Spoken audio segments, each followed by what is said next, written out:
माझे नाव अंकिता आहे. ही माझ्या आयुष्यातील एक दुःखद कहाणी आहे, जी वाचून तुमच्या डोळ्यात पाणी येईल. मी बंगल्यात माझ्या मालकिनीची खास मोलकरीण होते.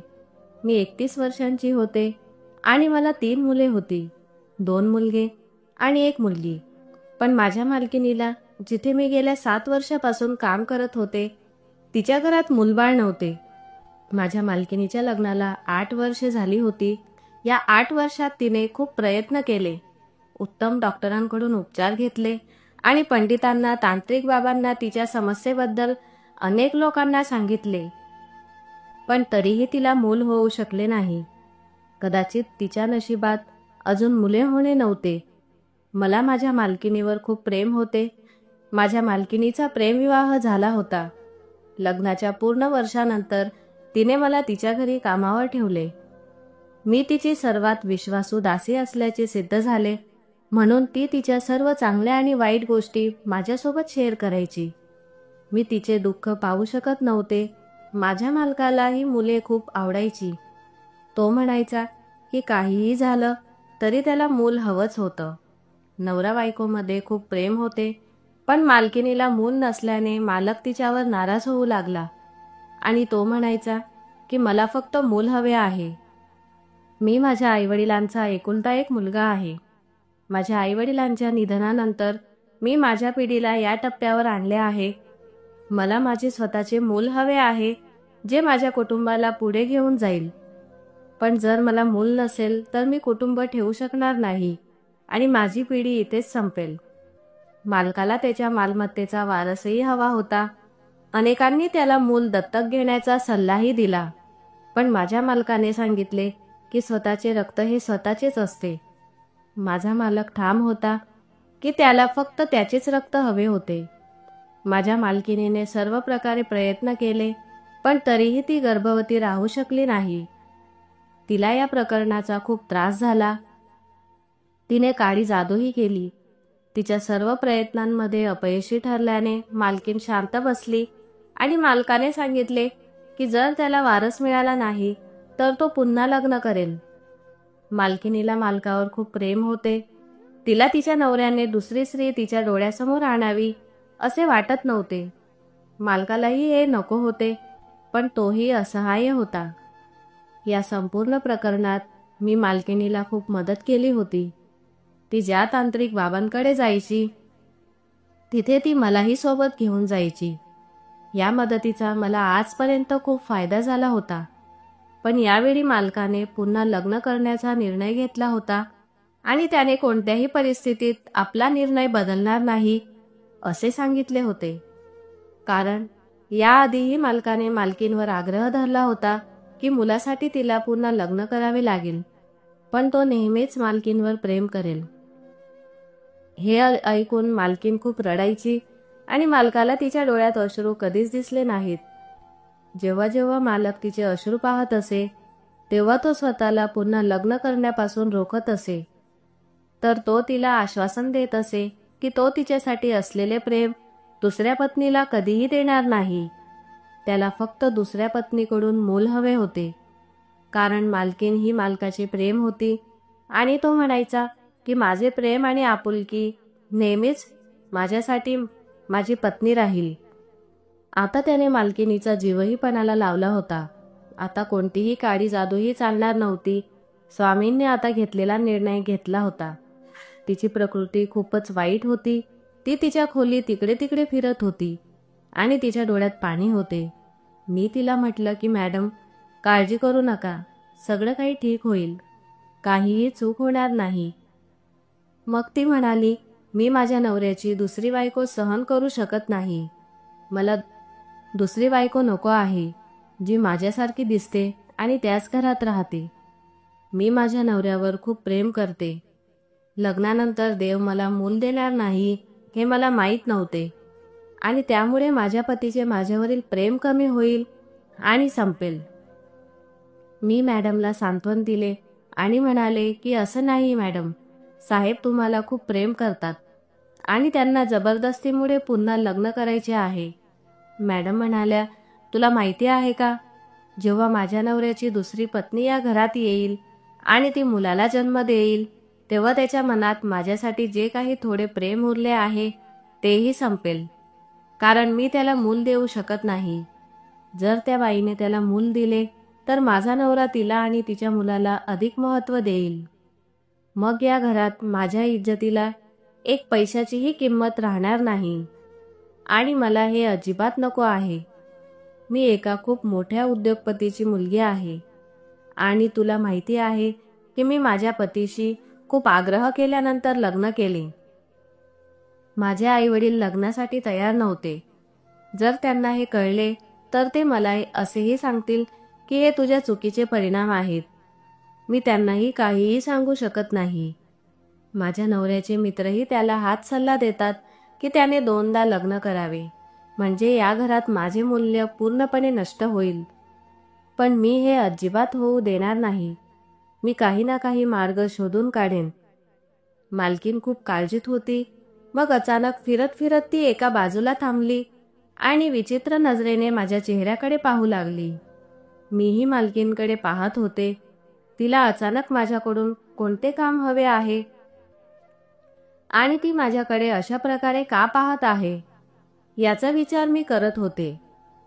मग अचानक मालकीन मला म्हणाली, अंकिता, तू मला मदत करू शकतेस का? तिने अचानक माझ्या डोळ्यात पाहिले, माझे हात धरले आणि मला हा प्रश्न विचारला. मी आश्चर्यचकित झाले. मी तिला सांगितले की हो, मी नेहमीच तुमचे काम करण्यास तयार आहे. मी नेहमीच तुम्हाला मदत करत राहीन, कारण ते माझे कर्तव्य आहे. मी म्हणाले की तुम्ही फक्त तुमचे काम सांगा. मला तुमच्यासाठी कोणते काम करावे लागेल? मी तुम्हाला कशी मदत करू शकते? मग ती म्हणाली की आज मी तुझ्याकडून अशी मदत मागणार आहे. कदाचित तू या मदतीसाठी कधीही तयार नसेल. तिचे बोलणे ऐकून मला आश्चर्य वाटले की ते कोणते काम होते आणि अशी कोणती मदत होती जी मी तिच्यासाठी करू शकत नव्हते. मी म्हणाले की मॅडम, मी तुम्हाला सर्वतोपरी मदत करण्याचा प्रयत्न करेन. तुम्हाला कसे वाटेल की मी तुम्हाला नकार देईन? मग ती म्हणाली की जी गोष्ट मी आता तुला सांगणार आहे ती कदाचित तुला ऐकायला खूप कठीण जाईल आणि करायलाही खूप कठीण जाईल. तिचे बोलणे ऐकून मला खरोखरच आश्चर्य वाटले की तिला माझ्याकडून अशी काय मदत हवी होती. पण दुसऱ्या क्षणी तिने माझ्या डोळ्यात डोकावून अशी मदत मागितली. ती ऐकताच माझ्या पायाखालून जमीन सरकली. मालकिनीचे शब्द ऐकून मी क्षणभर थक्क झाले. ती माझ्या चेहऱ्यावरील भाव पाहत होती आणि तिला समजले की मी गोंधळले आहे. मग तिने माझ्याकडे पाहिले आणि म्हणाली, मला माहीत होते की तू मला या बाबतीत मदत करणार नाहीस, कारण हे काम खूप कठीण आहे आणि कोणतीही महिला हे काम इतक्या सहजपणे करणार नाही. मग मी म्हणाले, मालकीन, हे कसे घडू शकते? मी एवढं मोठं काम कसं करू शकते, तेही कोणालाही न सांगता? आणि या कामामुळे तुम्हाला होणारे नुकसान माझ्यापेक्षा खूप जास्त आहे. माझ्याकडे पाहून मालकीन म्हणाली, जर तू मला मदत केलीस तर मी तुला याची मोठी किंमत देईन. या कामाच्या बदल्यात मी तुला 50 लाख रुपये देईन. 50 लाखांची रक्कम ऐकून मी थक्क झाले. मी माझ्या आयुष्यात इतके पैसे कधीच पाहिले नव्हते. मी खूप गरीब असल्याने माझ्या डोळ्यासमोर लाखो रुपये फिरू लागले. माझे लग्नही एका गरीब शेतकऱ्याशी झाले होते.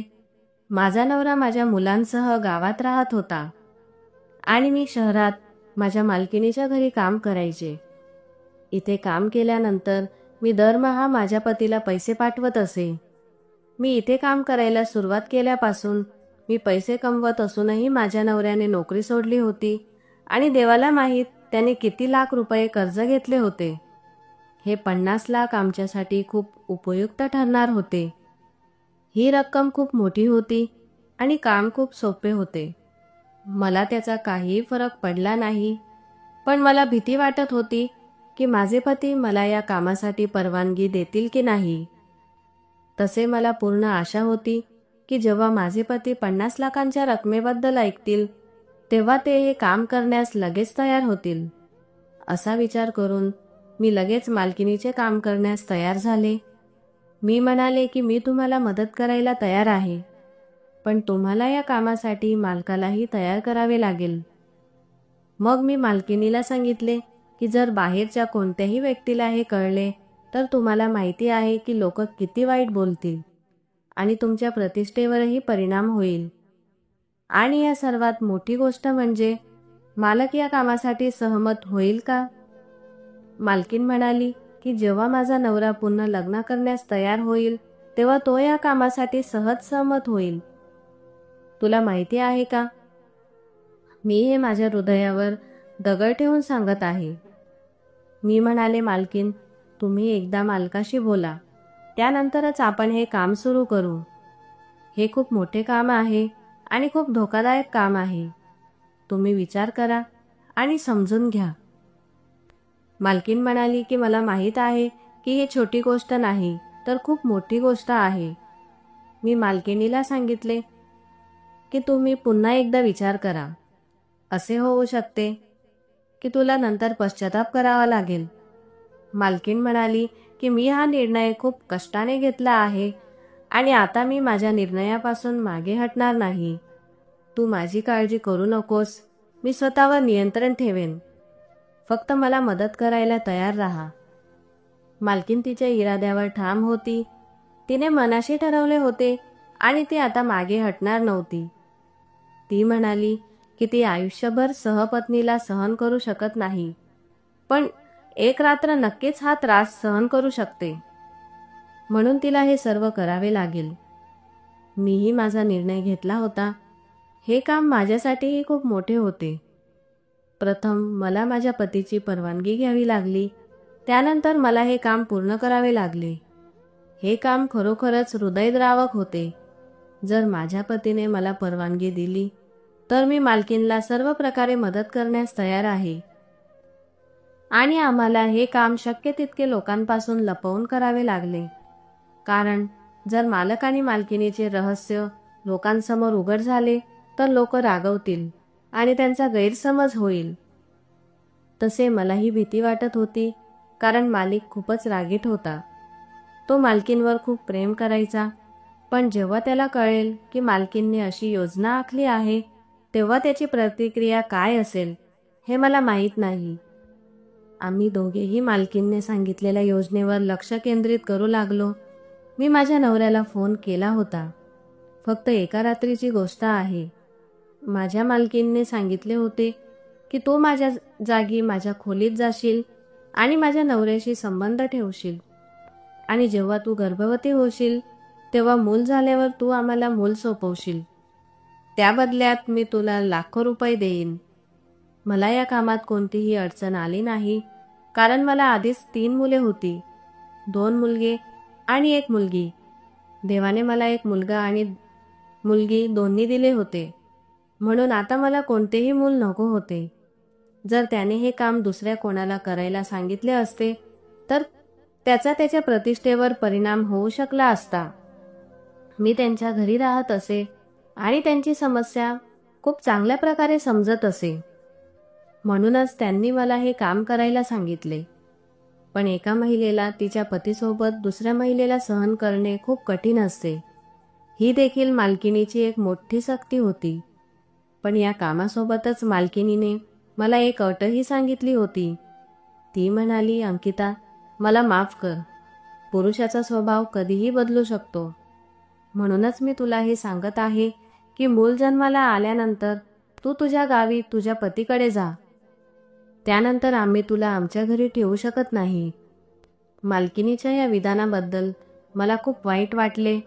मी तिला सांगितले की मग मी कुठे कामावर जाऊ आणि माझे घर कसे चालवू. मालकीन म्हणाली की 50 लाख मिळाल्यानंतर तुला काम करण्याची गरज नाही, आणि दुसरे म्हणजे जर तुला अजूनही काही अडचण आली तर तुमच्याकडे माझा नंबर आहे, तू मला कॉल करू शकते. मी तुला आवश्यक तेवढे पैसे देत राहीन, कारण मी आयुष्यभर तुमची आभारी राहीन. मालकिनीकडून हे ऐकून मला खूप आनंद झाला. मी माझ्या नवऱ्याला फोन करून हे सर्व सांगितले. सुरुवातीला माझा नवरा यावर रागावला, कारण तो एक पुरुष आहे. अर्थातच कोणताही पुरुष आपल्या पत्नीला दुसऱ्या पुरुषाच्या हाती देऊ शकत नाही. पण माझा नवरा लोभी होता. त्याचे मन थोडेसे चुकीच्या कामांमध्ये गुंतलेले होते. माझी मुलगी तिच्या दोन्ही भावांची काळजी घ्यायची आणि जेवण बनवायची. मी इथून जे काही पैसे पाठवायचे ते माझे पती दोन्ही हातांनी खर्च करायचे आणि त्याने काम करणे पूर्णपणे थांबवले होते आणि माझ्या पैशाने फक्त चैनीच्या गोष्टींमध्ये रमायचे. पूर्वी तो शेतकरी होता आणि कष्ट करून पैसे कमवत असे. पण मी नोकरी सुरू करून मोठी चूक केली होती. लाख रुपयांच्या रकमेबद्दल ऐकताच माझ्या पतीने मला लगेच परवानगी दिली आणि तो म्हणाला की त्याला काहीही आक्षेप नाही. जेव्हा मी मालकिनीला सांगितले की माझा नवरा संमत झाला आहे, तेव्हा मालकीण खूप आनंदी झाली आणि जेव्हा मालकिनीने मला सांगितले की तिचा नवराही तयार झाला आहे, सुरुवातीला तोही काहीसा रागावला होता, पण त्यालाही मूल हवे होते म्हणून त्यानेही हे काम करण्यास होकार दिला. रात्र होताच मालकिनीने मला मालकाच्या खोलीत पाठवले. आज मी मालकिनीच्या डोळ्यात अश्रू पाहिले. आज मी तिला वेदनेने तडफडताना पाहिले, जसे मासे पाण्यातून तडफडते. कधी कधी एखादी स्त्री इतकी असहाय्य होते की तिला जबरदस्तीमुळे नको असलेल्या गोष्टीही कराव्या लागतात. तिने मला मिठी मारली आणि म्हणाली, मला निराश करू नकोस. ज्या उद्देशासाठी मी तुला पाठवत आहे, देव माझा हेतू पूर्ण करो आणि माझ्या पतीला मूल होवो, जेणेकरून मुलाची कमतरता पूर्ण होईल आणि माझा पती माझ्यापासून वेगळा होऊ नये. ती रात्र कदाचित मालकिनीसाठी कठीण होती. आपण जे विचार केला होता तेच घडले. आम्हाला जास्त वाट पाहावी लागली नाही आणि लवकरच माझी तब्येत पहिल्या दिवसापासूनच बिघडू लागली. मालकीन मला शहरातील सर्वोत्तम डॉक्टरकडे घेऊन गेली. डॉक्टरांनी मला आनंदाची बातमी दिली. मालकीन आणि मालक खूप आनंदी झाले. मालकीनपेक्षा मालक जास्त आनंदी होता. त्याच्या आनंदाला सीमा नव्हती. आम्हाला आमचे पहिले यश मिळाले होते. देवाने आपल्याला जास्त वाट पाहायला लावली नाही. संपूर्ण वाटेत माझ्या डोळ्यासमोर लाखो रुपये होते आणि मी पाहिले की मालक आणि मालकीन देखील खूप आनंदी होते. त्यांच्या डोळ्यासमोर ते मूल होते. मालकाने त्याच्या सर्व नातेवाईकांसमोर ही बातमी पसरवली होती की मालकीन गर्भवती आहे, कारण त्याला कोणालाही सांगावे लागले नव्हते की हे मूल मालकिनीच्या पोटातून नाही तर माझ्या पोटातून जन्माला येईल. मालकाचे सर्व नातेवाईकही खूप आनंदी होते. जर मालकाला पुन्हा लग्न करायचे असते तर त्याने ते खूप वर्षांपूर्वीच केले असते. मूल नसल्यास लोक 2-3 वर्षांनी दुसऱ्या लग्नाची तयारी सुरू करतात. मालक अजूनही मालक होता आणि तो इतका श्रीमंत होता की कोणतीही स्त्री त्याच्याशी सहज लग्न करू शकली असती. पण यावेळी त्याने मनाशी पक्के केले होते. समाज आणि नातेवाईकांच्या दबावाखाली तो दुसऱ्या लग्नासाठी तयार झाला. आता दोघांनीही सुटकेचा निश्वास सोडला होता, कारण आता त्यांची वर्षानुवर्षे जुनी इच्छा पूर्ण होणार होती. मालकाचा आनंद पाहून मी क्षणभर घाबरले. सुरुवातीला मला वाटलं होतं की सगळं ठीक होईल, पण मला कळत नाही का जसे जसे दिवस जात होते तशी तशी माझी चिंता वाढत होती. मी काळजीत होते आणि मालक आणि मालकीन त्यांच्या मुलाच्या आगमनाचे स्वप्न पाहत होते. नवरा बायको दोघेही माझी खूप काळजी घेत होते. मला खूप बरं वाटत होतं की मी त्यांच्या घरी राहत आहे आणि इतके वर्ष त्यांची सेवा करत आहे. आज देवाने अशी वेळ आणली होती जेव्हा पती पत्नी दोघेही माझी सेवा करत होते. जणू काही मी या घराचा मालक आहे आणि ते माझे नोकर आहेत. पण आमच्यासाठी एक नवीन समस्या आली होती. जेव्हा मालकिनीच्या नातेवाईकांनी ती गर्भवती असल्याचे कळाले तेव्हा अनेक लोक तिला भेटायला येत होते आणि तिला विविध प्रश्न विचारत होते. ती गर्भवती नव्हती, त्यामुळे तिच्याकडे प्रत्येक प्रश्नाचे उत्तर नव्हते. ती गोंधळून जायची. यामुळे काळजीत पडून मालक म्हणाला की आम्हाला बंगल्यात राहणे योग्य नाही. कोणी ना कोणी इथे येत जात राहते आणि काही लोकांना तर मालकीन गर्भवती आहे यावर विश्वासच बसत नव्हता. मालक म्हणाला की लोकांना काहीतरी चुकीचे वाटू नये. इतके पाहुणे आल्याने मालकीन आणि मी दोघांनाही अडचणी येत होत्या, कारण मालकिनीला आराम करावा लागत होता आणि मला घरातील सर्व कामे करावी लागत होती. म्हणून मी मालकिनीला सल्ला दिला की आपण दुसऱ्या शहरात तिने बांधलेल्या रिसॉर्टमध्ये राहण्यासाठी जावे. तिथे आपण आरामात वेळ घालवू शकतो आणि मालक त्याच्या नातेवाईकांना सांगेल की मालकीन तिच्या माहेरी राहत आहे.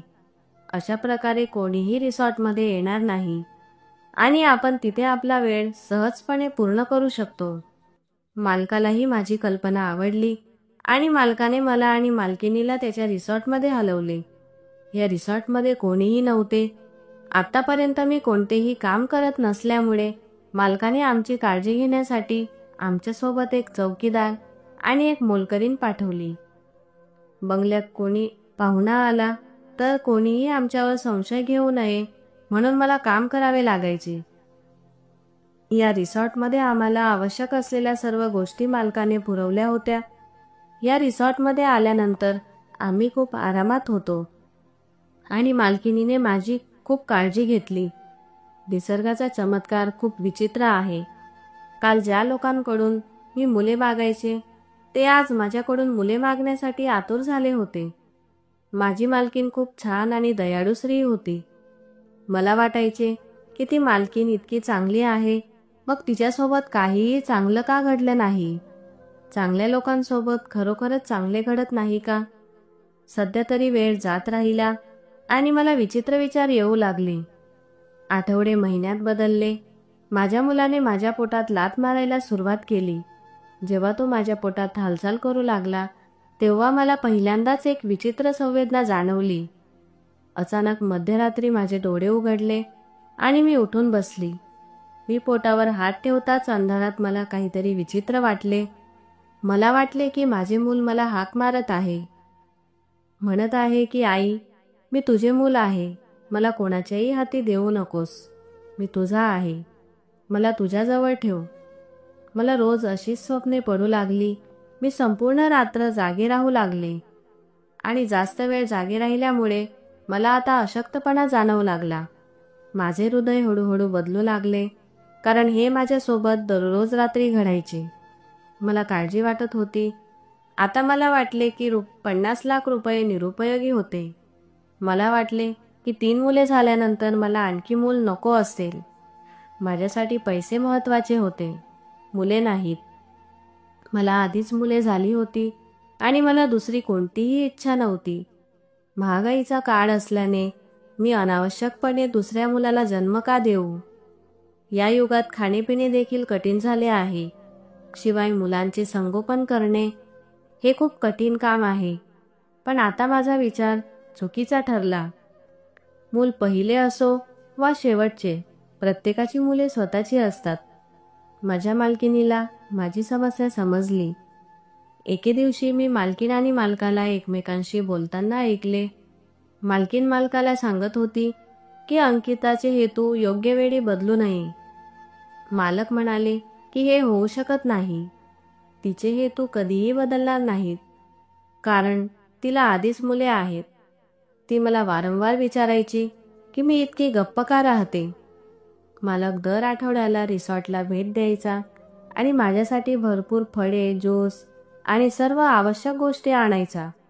दर महिन्याला मी डॉक्टरांकडून उपचार घेत होते. मग कसा तरी तो दिवसही आला जेव्हा डॉक्टरांनी मला प्रसूतीची तारीख दिली. माझ्या मालकिनीने ताबडतोब मालकाला हे सांगितले आणि मालक खूप आनंदी झाला.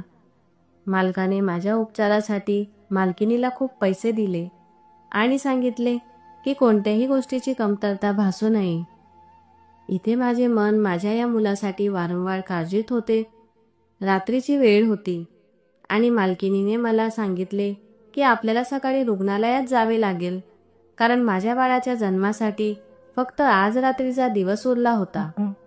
दुसऱ्या दिवशी सकाळी 9 वाजता मला रुग्णालयात जावे लागले आणि दाखल व्हावे लागले, कारण डॉक्टरांनी प्रसूतीची तारीख दिली होती आणि मला ऑपरेशन करावे लागणार आहे. हे ऐकून मला भीती वाटू लागली. आणि मग माझे ऑपरेशन होईल. मी मनात विचार केला की मी माझे मूल कोणालाही देऊ शकत नाही. तो माझा मुलगा आहे आणि मी त्याला लाख रुपयांसाठी दुसऱ्या कोणाच्याही हाती देणार नाही. जरी या मुलाचा बाप मालक होता, पण मी त्याला जन्म देणारी आई होते. आईच्या हृदयात वडिलांपेक्षा जास्त प्रेम असते. 9 महिने वेदना सहन केल्यानंतर ती बाळाला तिच्या गर्भाशयात ठेवते आणि मी माझ्या मुलाला 9 महिने माझ्या पोटात ठेवल्यानंतर दुसऱ्या आईच्या मांडीवर कसे ठेवू शकते? मी माझे शरीराचे अवयव दुसऱ्या कोणालाही देऊ शकत नव्हते. मी ठरवलं होतं की हे मूल माझं आहे, मी हे मूल कोणालाही देणार नाही. 50 लाख तर सोडाच, 50 कोटींमध्येही. माझा हेतू आणि इच्छा दोन्ही बदलले होते. मी पाहिले की रात्र पडल्यानंतर मालकीण तिच्या खोलीत गेली आणि झोपली. मी पटकन माझे सामान पॅक केले आणि तेथून गुपचूप पळून गेले. मलाही वेदना होऊ लागल्या. मी पटकन बाहेर आले आणि रात्रीची बस पकडली आणि बसमध्ये चढले. मला वाटले की मी आता हे सहन करू शकत नाही. माझी तिन्ही मुले सामान्य जन्माला आल्यामुळे माझे कधीही ऑपरेशन झाले नव्हते. मला या वेदनेची सवय झाली होती. मी माझ्या मालकिणीला आणि मालकाला फसवले होते आणि मी तेथून पळून गेले होते, कारण मला माझे मूल हवे होते आणि मी ते दुसऱ्या कोणालाही देऊ शकत नव्हते. भविष्यात मालक आणि मालकिणीचे काय होईल याचा विचारही मला करायचा नव्हता. मला फक्त माझ्या मुलाची काळजी होती, ज्याच्या संरक्षणाची जबाबदारी माझी होती. सुमारे 6 तासांच्या प्रवासानंतर मी माझ्या गावी पोहोचली. पण आता वेदना वाढू लागल्या होत्या. मी माझ्या घरी गेले नाही, कारण माझा नवरा 50 लाखांच्या अपेक्षेने तिथे बसला होता. माझ्या पतीवर खूप कर्ज होते आणि या 9 महिन्यात त्यांनी लाखो रुपयांची स्वप्ने पाहिली होती. जर मी त्याच्याकडे गेले तर मला अपेक्षा होती की तो मला या मालकिणीकडे परत घेऊन जाईल आणि तिच्याकडून सर्व पैसे घेईल. माझा नवरा आधीच खूप लोभी होता. जो पुरुष आपल्या पत्नीला दुसऱ्या पुरुषासोबत 50 लाख रुपयात सहन करू शकतो, लोक आईच्या प्रेमाला कधीच समजू शकत नाही. आणि 50 लाखांबद्दल ऐकून त्याला किती आनंद झाला हे मी शब्दात व्यक्त करू शकत नाही. तो दिवसभर विचार करायचा की त्याला 50 लाख मिळाले की मी हे करेन, मी हे आणेन, मी ते आणेन, आणि तो कोणत्या ना कोणत्या प्रकारच्या गोष्टी बोलायचा हे मला माहीत नाही. त्याला त्याच्या पत्नी आणि मुलांपेक्षा पैसा जास्त प्रिय होता. मी गावातील काही खास सूईण शारदाकडे गेले. या महिलेने माझ्या इतर मुलांनाही जन्म दिला होता. मी शारदाच्या घरी गेली आणि जोरात दार वाजवले. ती उन्हाळ्याची रात्र होती. मी तिथून पहाटे 2 वाजता निघाले आणि आता 9 वाजणार होते. उन्हाळ्यात सर्वजण लवकर उठतात. सुईणी आणि डॉक्टरांना सवय असते की जेव्हा जेव्हा एखादा रुग्ण त्यांच्याकडे येतो तेव्हा ते त्यांची काळजी घेतात. सुईणीने दार उघडताच मला पाहिले तेव्हा ती खूप आश्चर्यचकित झाली आणि म्हणाली की यावेळी तू सुरुवातीच्या काळात माझ्याकडे आली नाहीस. तुझी मुले खूप मोठी झाली आहेत. इतक्या वर्षांनी तू मूल होण्याचा विचार केलास? मी म्हणाले, कदाचित ही देवाची इच्छा असेल. असं बोलून मी शांत झाली. ती माझ्याशी जास्त बोलत होती. मी तिला सांगितले की माझ्याकडे जास्त बोलण्यासाठी वेळ नाही. मला वेदना होत आहेत. माझी प्रसूतीची वेळ आली आहे, म्हणून मी तुमच्याकडे आली आहे. मला माझे मूल सुरक्षित हवे आहे. माझे मूल लवकर माझ्याकडे पोहोचवा. मला फक्त एकच चिंता होती की मालकाचे लोक तेथे येऊन माझे मूल माझ्याकडून हिसकावून घेऊ नयेत. मला माझे मूल येथून लवकरात लवकर घेऊन कुठेतरी दूर जावे लागेल. मला मालक आणि मालकिणीची भीती वाटत होती आणि मला भीती वाटत होती की माझा नवरा लोभी होऊन हे मूल मालकिणीला देईल, म्हणून मी माझ्या घरी परत जाणार नाही. भीती आणि काळजीमुळे मला खूप वाईट वाटत होते. मी रात्रीतून त्यांच्या घरातून पळून गेल्याचे माझ्या मालकाला आणि मालकिणीला कळेल तेव्हा त्यांचे काय होईल याचा विचारही मी केला नव्हता. आता मला वेदना होऊ लागल्या होत्या आणि शारदा माझी प्रसूती करत होती. जवळजवळ 1 तासाच्या कठोर परिश्रमानंतर माझे मूल या जगात आले होते. माझ्या आनंदाला सीमा नव्हती. मी ठरवलं होतं की शक्य तितक्या लवकर मी माझ्या मुलाला घेऊन येथून दूर कुठेतरी जाईन. मी येथून पूर्णपणे गायब होईन, जेणेकरून कोणालाही माझ्याबद्दल काहीही कळू नये. मी माझे मूल माझ्या मालक आणि मालकिनीला कोणत्याही किमतीत देणार नाही. मला वाटलेही नव्हते की ही तीच मालकीण आहे जी आयुष्यभर माझ्यावर ऋणी होती. मी त्या नवरा बायकोचे मीठ खाल्ले होते. त्यांनी मला जेवण, घालायला कपडे आणि राहण्यासाठी जागा दिली. जर तिने हे सर्व दिले नसते तर आमच्याकडे खायला काहीच नसते. माझ्या मालकिनीबद्दल मला काहीही चांगले आठवत नव्हते आणि त्यांना मुलाचे स्वप्न दाखवून मी अचानक त्यांच्या डोळ्यातून त्यांची स्वप्ने हिसकावून घेतली. त्यांची इच्छा पूर्ण करण्याच्या वेळी मी त्यांच्या सर्व इच्छा पूर्ण न करता तेथून पळून गेले. मी त्यांना 9 महिने खूप मोठे वचन दिले होते. जेव्हा ते वचन पूर्ण करण्याची वेळ आली तेव्हा मी त्यांना मूर्ख बनवले. मला माहीत नव्हते की एक आई माझ्या इतकी स्वार्थी असू शकते. मी पती पत्नी दोघांनाही बेशुद्ध केले होते. दोघांनीही माझ्यावर विश्वास ठेवला होता. माझे मूल या जगात आले होते. त्याचे रडणे ऐकून मला असे वाटले की मी पुन्हा जिवंत झाली आहे. जेव्हा माझे मूल जन्माला आले तेव्हा 2-3 तास विश्रांती घेतल्यानंतर मी माझ्या मुलाला घेऊन खूप दूर गेले. ते एक लहान गाव होते जिथे खूप कमी लोक राहत होते. इथे मी एका जुन्या झोपडीत माझे घर बनवले आणि माझ्या मुलाला वाढवू लागले. कदाचित माझ्या पतीने आणि मालकाने मला शोधण्याचा खूप प्रयत्न केला असेल, पण मी इतकी दूर गेली होती की त्यांना माझ्याबद्दल काहीही कळाले नाही. इथेही मी लोकांच्या घरात काम करू लागले आणि मी माझ्या मुलाला कमी उत्पन्नात वाढवत होते. पण कदाचित मला माझ्या कृत्यांची शिक्षा भोगावी लागली, कारण मी पती पत्नी दोघांनाही दुखावले होते. माझ्या कर्माची शिक्षा मला अशी मिळाली की एके दिवशी अचानक माझी तब्येत बिघडली. गावातील लोकांना वाटले की मी विधवा आहे आणि त्यांनी मला सरकारी रुग्णालयात दाखल केले. तिथे असे आढळून आले की मी कर्करोगासारख्या गंभीर आजाराने ग्रस्त आहे आणि जोपर्यंत मी जिवंत आहे तोपर्यंत माझा मृत्यू कधी येईल हे मला माहीत नाही. माझ्या आठवणी ताज्या करण्यासाठी मी माझ्या आयुष्याची संपूर्ण कहाणी एका डायरीत लिहायला सुरुवात केली, जेणेकरून माझ्यासारखी चूक कोणत्याही महिलेने करू नये. मी रोज डायरीत लिहायचे. लवकरच माझा मुलगा 15 वर्षांचा झाला. माझा मुलगा लहानपणापासूनच खूप हुशार होता, कारण माझे मालक देखील खूप हुशार आणि प्रामाणिक होते. तो अगदी त्याच्या वडिलांसारखा होता. माझ्या मुलाला वाढवण्यासाठी देवाने कदाचित मला 15 वर्षे जिवंत ठेवले असेल. एके दिवशी ती डायरी माझ्या मुलाच्या हातात कशी आली ते मला कळालेच नाही. मी त्याला गावातील सरकारी शाळेत मोफत शिकवत होते. माझा मुलगा अभ्यासात खूप हुशार होता, म्हणून तो लवकरच लिहायला आणि वाचायला शिकला. माझ्या मुलाने माझी डायरी वाचली आणि त्याला माझ्या वास्तवाबद्दल सर्व काही कळाले. जेव्हा त्याने मला याबद्दल विचारले तेव्हा मला खूप भीती वाटली की त्याला हे कसे कळाले. मग त्याने मला माझी डायरी दाखवली.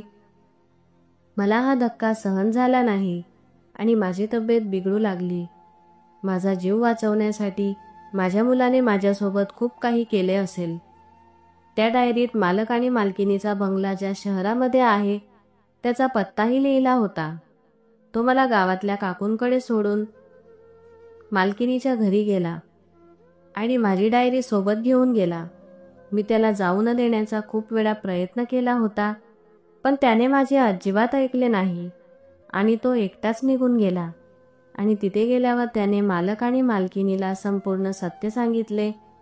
त्याचे बोलणे ऐकून त्यांना वाटले की हा मुलगा खोटे बोलत आहे, पण जेव्हा त्यांनी त्याच्या चेहऱ्याकडे काळजीपूर्वक पाहिले तेव्हा त्यांना आश्चर्य वाटले, कारण मालकाच्या गालावर एक लहान तीळ होता.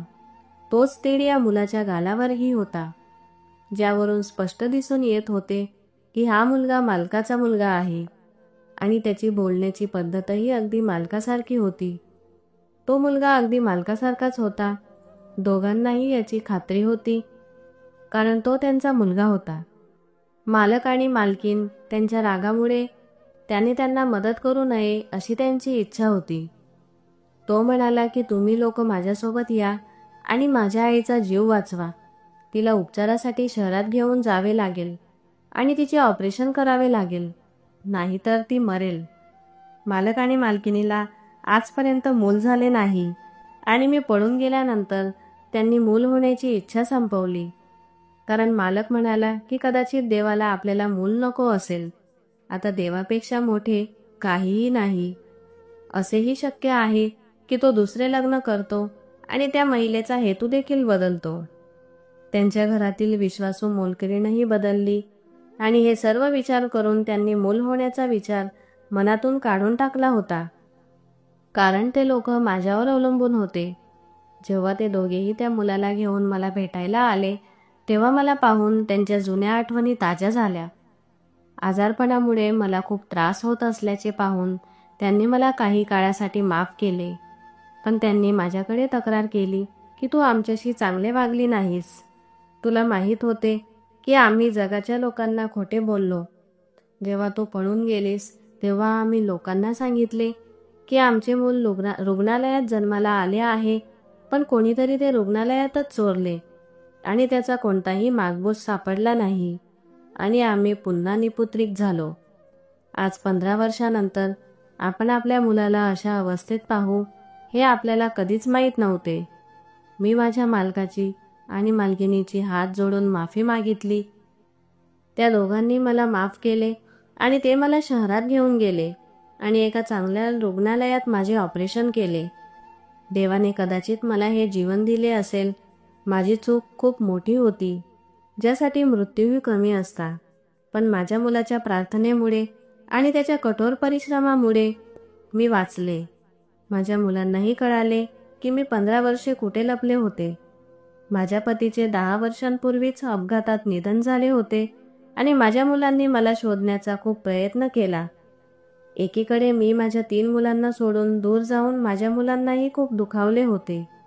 माझी 3 मुले मोठी झाली होती आणि मालकाचा मुलगा 15 वर्षांचा होता आणि तो 15 वर्षे मालक आणि मालकिणीपासून दूर राहिला. मी मालक आणि मालकिणीचा मुलगा त्यांच्या हाती दिला, पण माझ्या मुलाने मला त्याची आई मानले. त्याला संपूर्ण वास्तव माहीत होते, पण मी त्याला सांगितले की बेटा, कदाचित हा माझ्या चुकीचा पश्चाताप असेल. माझी चूक सुधारण्याचा हा एकमेव मार्ग आहे. मी आता या जोडप्याचे वाईट करू शकत नाही. त्यांच्यामुळेच माझा जीव वाचला आहे. मी तुला भेटायला येईन, पण तुझे खरे वडील मालक आहेत. अशा प्रकारे मी माझ्या गावी माझ्या मुलांकडे गेले आणि मुलाला मालक आणि मालकिणीकडे परत केले. आता ते त्यांच्या आयुष्यात आनंदी आहेत आणि मी माझ्या मुलांसोबत आनंदाने राहत आहे. इतक्या वर्षानंतरही मालक आणि मालकिणीने त्यांचे वचन पाळले आणि त्यांचा मुलगा दिल्याबद्दल मला 50 लाख रुपये दिले. मला 50 लाखांची गरज नव्हती, पण त्यांनी सांगितले की हे पैसे ठेव, ते तुला उपयोगी पडतील. या चांगल्या पती पत्नीसोबत मी इतके चुकीचे केले याचे मला वाईट वाटत होते. पण मला अजूनही माझा लहान मुलगा आठवतो. जेव्हा मला त्याची आठवण येते तेव्हा मी त्याला भेटायला जाते. मालक आणि मालकिणीने लोकांना सांगितले की हा त्यांचा तोच मुलगा आहे जो रुग्णालयातून चोरीला गेला होता आणि आता त्यांना तो 15 वर्षांनी सापडला आहे. माझ्या मुलाने यांना त्याचे पालक म्हणून स्वीकारले होते आणि आता तो त्यांच्या घरात त्यांच्यासोबत खूप आनंदी होता. मित्रांनो, मला आशा आहे की तुम्हाला आमची कथा आवडली असेल. जर तुम्हाला कथा आवडली असेल तर व्हिडिओला लाईक करा आणि चॅनलला सबस्क्राईब करा. आपण पुन्हा भेटूया नवीन कथेसह. धन्यवाद.